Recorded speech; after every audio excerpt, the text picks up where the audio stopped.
Myesha Marie coming to do our reading the Bible together. It is late, but I didn't want the day to go by. I finally got some time to come and read.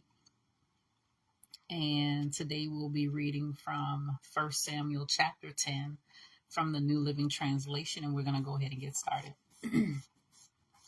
Then Samuel took a flask of olive oil and poured it over Saul's head. He kissed Saul and said, I am doing this because the Lord has appointed you to be ruler over Israel, his special possession. When you leave me today, you will see 2 men beside Rachel's tomb at Zelzah, on the border of Benjamin. They will tell you that the donkeys have been found and that your father has stopped worrying about them and is now worried about you. He is asking, have you seen my son? When you get to the oak of Tabor, you will see 3 men coming toward you who are on their way to worship God at Bethel. One will be bringing 3 young goats, another will have 3 loaves of bread, and the third will be carrying a wineskin full of wine. They will greet you and offer you 2 of the loaves, which you are to accept. When you arrive at Gibeah of God, where the garrison of the Philistines is located, you will meet a band of prophets coming down from the place of worship. They will be playing a harp, a tambourine, a flute, and a lyre, and they will be prophesying.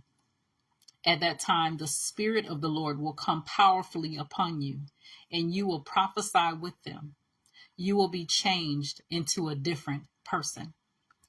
After these signs take place, do what must be done, for God is with you.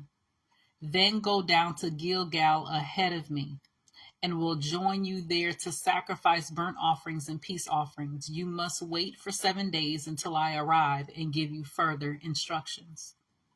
As Saul turned and started to leave, God gave him a new heart, and Samuel's signs were fulfilled that day. When Saul and his servant arrived at Gibeah, they saw a group of prophets coming toward them. Then the Spirit of God came powerfully upon Saul, and he too began to prophesy. When those who knew Saul heard about it, they exclaimed, What? Is even Saul a prophet? How did the son of Kish become a prophet?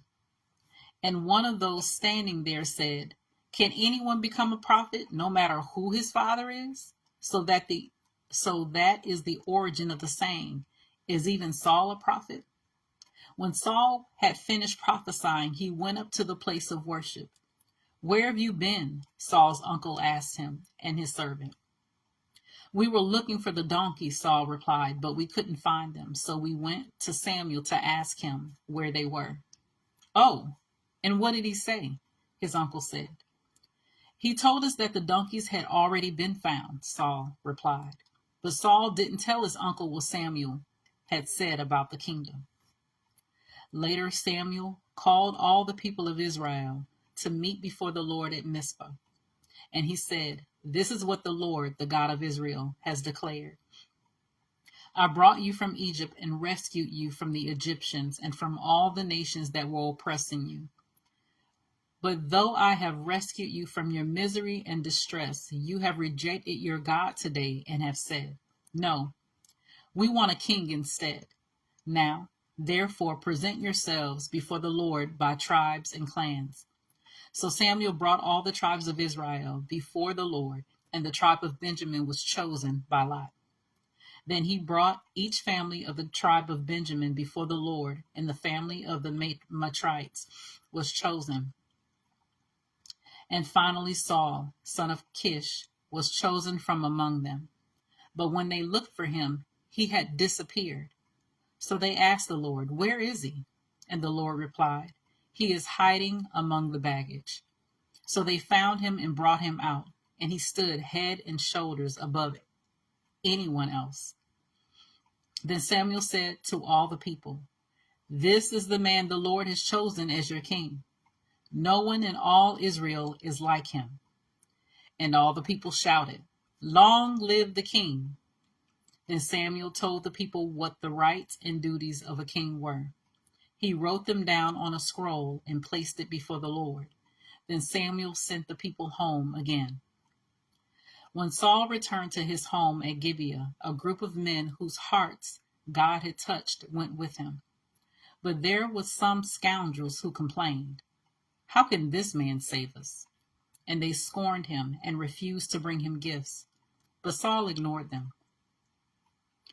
Nahash, king of the Ammonites, had been grievously oppressing the people of Gad. Now, this is the commentary at the end. Oppressing the people of Gad and Reuben, who lived east of the Jordan River. He gouged out the right eye of each of the Israelites living there, and he didn't allow anyone to come and rescue them. In fact, of all the Israelites east of the Jordan, there wasn't a single one whose right eye Nahash had not gouged out. But there were 7,000 men who had escaped from the Ammonites, and they had settled in Jabesh, Gilead. So that was 1 Samuel chapter 10 from the New Living Translation. As always, continue to search the scriptures daily to see what is true.